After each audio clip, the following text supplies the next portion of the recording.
আমার সাথে তার আইসিইউতে যে কথা হয়েছে, আমি বললাম যে তুমি কেন এই কাজ করতে গেলা?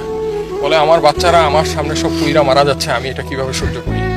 আমি সর্বোচ্চ চেষ্টা করছি বাচ্চাদের, কিছু বাচ্চা বের করছি, আরো কিছু বাচ্চা বের করতে গেছি, এমন সময় এক্সপ্লোশন আরো জোরে হয়ে আমি আর কিছু জানি না। ওর ভিতরে সে নিজে পইরা নিজে পুরা ভাই 100% বার্ন হয়ে গেছে, পা থেকে মাথা পর্যন্ত চুল। শুধু সে বেঁচে ছিল, একটু কথা বলতে পারছে আইসিইউতে। তারা যখন চিকিৎসা নিছে এবং তাকে যখন লাইফ সাপোর্টে নেওয়ার আগ পর্যন্ত সে লাস্টে একটা কথাই বলছে যে আমার হাতটা একটু, ডান হাতটা দিয়ে বলছে আমাকে একটু শক্ত করে ধরো ডান হাতটা। আমি শক্ত করে ধরছি, ভাই ধরা যায় না, পুরা সব কিছু ওরা বুকের এইখানে নিয়ে বললো তোমার সাথে আমার আর দেখা হবে না।